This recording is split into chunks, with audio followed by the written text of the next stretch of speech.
Rehabilitasi mangrove secara ekologis. Mangrove adalah tanaman unik yang tumbuh di kawasan pasang surut di daerah tropis dan subtropis. Keberadaan mangrove memegang peran penting dalam fungsi sosial, ekonomi, dan lingkungan. Di antaranya sebagai sumber penyedia makanan, penyedia kayu, sabuk hijau yang berfungsi sebagai pelindung terhadap angin dan gelombang, pelindung ekosistem laut seperti terumbu karang dan padang lamun, tempat pemijahan dan tumbuh kembang berbagai biota laut bernilai ekonomi tinggi, dan habitat bagi banyak keragaman hayati yang terancam punah seperti burung, mamalia, reptil, dan amfibia. Bahkan hutan mangrove dilaporkan mempunyai kemampuan untuk menyimpan karbon 2 kali lipat dari hutan hujan tropis. Saat ini ekosistem mangrove semakin menurun, baik di Indonesia maupun di seluruh dunia. Hal ini disebabkan oleh alih fungsi lahan menjadi lahan tambak, pertanian, dan pengembangan infrastruktur perkotaan. Oleh karenanya, upaya restorasi dan rehabilitasi hutan mangrove menjadi semakin penting. Upaya rehabilitasi mangrove yang dilakukan selama ini umumnya menggunakan metode penanaman propagul dan bibit mangrove secara langsung. Sayangnya, upaya dengan metode tersebut sering mengalami kegagalan. Meski demikian, entah apa sebabnya, sebagian besar orang masih terus mengulangi metode tersebut dan tetap saja gagal. Jika kita mau belajar dari alam, sering kita jumpai tegakan mangrove yang tumbuh di sekitar kawasan hutan mangrove yang masih tersisa. Hutan mangrove pada dasarnya mempunyai kapasitas untuk meregenerasi dirinya dengan syarat tertentu. Pertama, jika hidrologi normal pasang surutnya tidak terganggu. Kedua, jika benih atau propagul yang tersedia dari hutan sekitar tidak terganggu jalannya. Adalah sebuah metode yang dikembangkan oleh Roy Robin Lewis III dan Mangrove Action Project, yaitu Ecological Mangrove Rehabilitation atau rehabilitasi mangrove secara ekologis, yang biasa disingkat menjadi EMR. Berbekal teori regenerasi mangrove secara alami, metode EMR tidak mengutamakan penanaman bibit secara langsung pada kawasan yang direhabilitasi, namun terlebih dahulu melakukan beberapa penilaian dan perencanaan yang mendukung terjadinya pertumbuhan mangrove secara alami. EMR merupakan upaya rehabilitasi yang dilakukan bersama-sama dengan masyarakat, organisasi kemasyarakatan, dan pemerintah setempat yang terdiri dari 6 tahapan. Tahap pertama yaitu melakukan penilaian ekologi. Penilaian ekologi bertujuan untuk memahami autekologi atau ekologi tiap-tiap spesies mangrove yang tumbuh pada suatu kawasan dan ekologi komunitas mangrove yang tumbuh alami di lokasi yang akan direstorasi dengan penekanan khusus pada pola reproduksi, distribusi benih, dan keberhasilan pertumbuhan bibit. Metodologi yang digunakan dalam penilaian ekologi mencakup aktivitas pengukuran dan penelusuran tentang jenis habitat mangrove dan zona pasang surutnya. Mangrove hanya dapat tumbuh pada zona pasang rata-rata hingga zona pasang tertinggi. Kemudian jenis vegetasi di lokasi, baik yang ada saat ini maupun yang dulu pernah tumbuh di lokasi tersebut. Buah mangrove berbentuk buah pada umumnya dan buah bertangkai yang dikenal dengan propagul. Propagul bertunas ketika masih berada di pohon induk atau disebut dengan istilah vivipari. Inilah yang menyebabkan propagul tetap hidup untuk jangka waktu lama setelah jatuh di air. Propagul atau buah kemudian mengapung di air dan hanya terbawa arus sampai menemukan tempat cocok untuk tumbuh. Untuk memudahkan pemahaman tentang pola reproduksi mangrove yang tumbuh di lokasi, disarankan untuk membuat tabel yang memuat jenis spesies, jenis biji, waktu berbuahnya, tanda jika buah matang, dan ukuran buah jika matang. Karena bentuk dan ukurannya berbeda-beda, buah mangrove dengan spesies berbeda mengapung dengan cara berbeda pula. Buah yang lebih kecil seperti Avicennia, Aegiseras, dan Soneratia dapat mengapung jauh mengikuti arus. Makanya mangrove jenis ini biasanya mudah mencapai tempat baru atau daerah bekas mangrove yang sudah rusak dan cepat tumbuh jika menemukan tanah yang cocok. Spesies dari jenis ini dikenal sebagai spesies perintis. Tahap kedua yaitu melakukan penilaian hidrologi. Kegiatan ini bertujuan untuk memahami hidrologi normal yang mengatur distribusi dan pertumbuhan alami spesies mangrove yang ditargetkan. Hidrologi normal diketahui dengan mempelajari kedalaman, durasi, dan frekuensi genangan air dari lokasi mangrove alami yang ada di dekat lokasi restorasi atau hutan referensi. Setiap spesies mangrove tumbuh pada ketinggian substrat yang berbeda dan tergantung pada toleransi terhadap paparan genangan air pasang. mempelajari tabel pasang surut lokasi restorasi dan melakukan pengukuran ketinggian substrat dan kedalaman tempat tumbuhnya mangrove pada areal mangrove alami, dan mencontoh tingkat kemiringan dan topografi substrat dari mangrove sekitar yang masih bagus kondisinya. Salah satu faktor penting dalam perencanaan restorasi mangrove adalah mempelajari dan mencatat periode kritis tingkat genangan dan kekeringan dalam 1 bulan yang mempengaruhi kesehatan hutan mangrove dalam bentuk tabel. Berdasarkan penelitian Watson tahun 1928, ada 5 jenis mangrove berdasarkan faktor genangan air. Kelas 1 adalah mangrove yang tergenang oleh seluruh ketinggian air. Contohnya Rhizopora mucronata, Rhizopora silosa, Rhizopora apiculata, Avicennia, dan Seneratia. Kelas 2 adalah mangrove yang tergenang oleh ketinggian sedang. Contohnya Avicennia alba, Avicennia marina, Seneratia alba, dan Rhizopora mucronata. Kelas 3 adalah mangrove yang tergenang oleh ketinggian air normal. Contohnya Rhizopora, Seriopstagal, Silocarpus granatum, Lumnicera litterea, dan Exoecaria agalocha. Kelas 4 adalah mangrove yang tergenang hanya pada saat air pasang tinggi. Contohnya Bruguiera, Silocarpus, Lumnicera litterea, Exoecaria agalocha, dan kelas 5 adalah mangrove yang tergenang hanya pada saat air pasang tertinggi.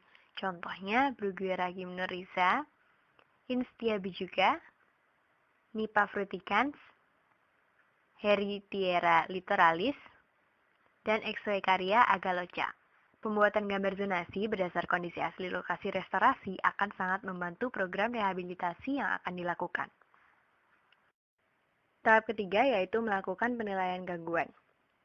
Kajian ini bertujuan untuk meneliti perubahan lingkungan mangrove yang menghambat terjadinya regenerasi alami mangrove dan kemudian menentukan langkah untuk menghilangkan hambatan tersebut. Dengan bekerja sama dengan masyarakat setempat dan menganalisa citra satelit masa lalu dengan pendekatan sistem informasi geografis, kita bisa mendapatkan informasi tentang perubahan apa yang terjadi dari kondisi alami hutan mangrove. Perubahan yang terjadi pada umumnya disebabkan oleh aktivitas manusia, alih fungsi hutan mangrove menjadi lahan pertanian dan tambak, penebangan hutan di daerah hulu, serta pembangunan infrastruktur permukiman dan jalan di areal hutan mangrove menyebabkan terjadinya perubahan hidrologi normal ekosistem mangrove.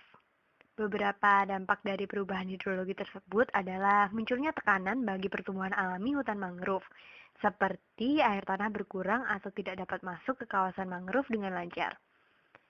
Kemudian arus pasang surut terhambat pertukarannya sehingga dapat meningkatkan kadar garam dan asam sulfat tanah yang dapat mematikan tanaman mangrove. Berdasar pengalaman kami dalam melakukan rehabilitasi hutan mangrove di bekas lahan tambak di Indonesia, vegetasi mangrove dapat tumbuh secara alami pada bekas tambak yang pematangnya rubuh karena terjangan ombak. Sedangkan pada area tambak yang pematangnya masih kokoh, tidak terdapat vegetasi mangrove alaminya. Hal tersebut membuktikan bahwa sistem hidrologi merupakan faktor penting dalam menunjang keberhasilan pertumbuhan alami mangrove. Tahap keempat adalah penilaian atau penentuan lokasi.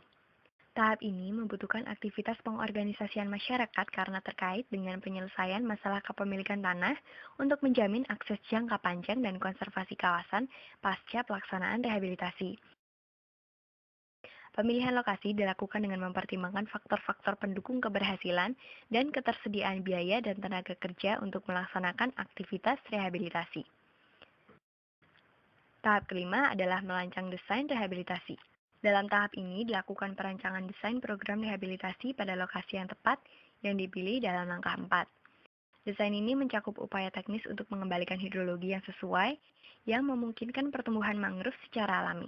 Prinsip utama dalam rehabilitasi hidrologi adalah menciptakan kembali kemiringan dan ketinggian substrat alami yang akan mendukung aliran air secara normal dan memungkinkan rekrutmen dan pertumbuhan alami bibit mangrove. Perlu diingat bahwa kondisi akhir topografi hendaklah dirancang agar sesuai dengan hutan mangrove yang di dekatnya, sehingga dapat menjamin keberhasilan upaya perbaikan tersebut. Air pasang surut mengaliri keseluruhan areal mangrove, mulai dari batas mangrove yang mendekati daratan hingga mengarah ke laut. Semakin dekat dengan darat, lebar sungai semakin mengecil. Sebaliknya, semakin dekat dengan laut, sungai semakin lebar. Muara sungai merupakan media pertukaran air tawar yang bersumber dari darat dan limpahan air hujan dan air asin yang berasal dari laut. Jika aliran sungai ini terganggu, maka dapat menyebabkan areal mangrove mengalami kekeringan. Pada kasus rehabilitasi tambak, pematangnya perlu ditimbun. Bedengan dan parit dapat diratakan dengan peralatan manual, ternak, dan alat berat. Jika tidak memungkinkan, cukup dengan membuat pintu-pintu air strategis pada pematang. Tanda X menunjukkan posisi strategis untuk pintu air guna membuat tiruan kecepatan normal arus air yang melewati mangrove. Desain hidrologi harus mencontoh aliran sungai alami yang berliku dan semakin ke hilir semakin lebar seperti sebelum adanya tambak. Gambar orang yang sedang meratakan dengan skop ini menunjukkan titik-titik di mana parit-parit perlu ditimbun dan diratakan. Pada tahap ini juga dilakukan perencanaan monitoring yang memadai untuk sekurang-kurangnya selama kurun waktu 3 tahun ke depan pasca perbaikan hidrologi atau time zero untuk mengukur kemajuan dalam mencapai tujuan kuantitatif. Desain monitoring meliputi time zero plus 3 bulan, time zero plus 6 bulan, time zero plus 9 bulan, time zero plus 1 tahun, time zero plus 2 tahun, dan time zero plus 3 tahun. Tahap selanjutnya yaitu pelaksanaan dan pemantauan. Untuk mengetahui keberhasilan program rehabilitasi, sebelum pelaksanaan perlu dilakukan pengambilan baseline data pemantauan daerah yang direncanakan akan direhabilitasi. Ketika baseline pemantauan selesai, perencanaan perbaikan hidrologi sesuai rencana dapat dilakukan. Pelaksanaan perbaikan hidrologi ini bertujuan untuk menghubungkan tambak dengan laut sebagai jalur pertukaran air pasang. Jika implementasi selesai, selanjutnya tinggal menunggu dan memantau. Pemantauan pertumbuhan bibit dilakukan per 3 bulan pada tahun pertama dan setiap tahun untuk jangka waktu minimal 3 tahun. Pemantauan dilakukan untuk mengetahui apakah pertumbuhan mangrove alami terjadi dan sudah memenuhi kuantitas yang ditargetkan setelah sumber gangguannya diatasi. Dalam monitoring, beberapa kegiatan yang perlu dilakukan adalah sebagai berikut.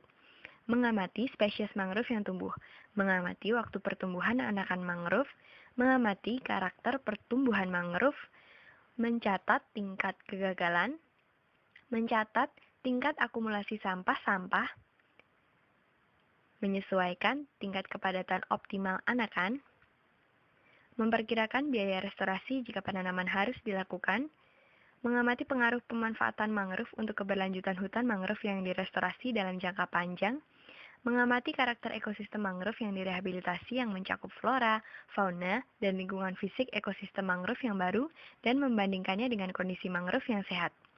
Jika dalam monitoring tidak didapati bibit yang masuk atau jumlah bibit yang masuk tidak sesuai dengan jumlah yang ditargetkan, meskipun ketersediaan bibit di sekitarnya cukup, kita perlu mengkaji ulang saluran hidrologi yang telah direhabilitasi sebelumnya. Kita baru melakukan penanaman hanya jika kelima langkah di atas telah dilakukan, namun tidak menghasilkan pertumbuhan sebagaimana yang diinginkan. Berikut adalah tips mengenai penanaman mangrove berdasarkan pengalaman kami selama ini. 1. Melakukan penyemaian. 2. Menanam propagule secara langsung. 3. Menanam biji. 4.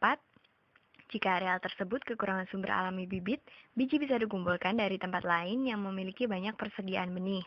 Benih dan bibit kemudian disebarkan pada berbagai tingkat ketinggian air pasang. Tips lainnya adalah sebagai berikut. Sumber benih yang terbaik untuk penanaman di lokasi rehabilitasi adalah dengan mengambil benih atau anakan dari sumber benih atau anakan yang tumbuh di sekitar lokasi rehabilitasi. Mangrove alami tidak tumbuh berjajar, jadi tidak perlu ditanam sejajar. Penanaman berjajar dapat menciptakan gangguan bagi suplai air ke mangrove. Sebaiknya penanaman dilakukan secara acak dengan jarak tanam 2 meter. Ketika memindahkan anakan dari polybag ke lubang tanam, sebaiknya dilakukan oleh 2 orang. 1 orang memegang anakan dan yang lainnya menimbun tanah. Saat penimbunan, jangan memadatkan tanah dengan cara diinjak. Hal ini dapat menyebabkan kurangnya kantong-kantong air tanah yang diperlukan akar.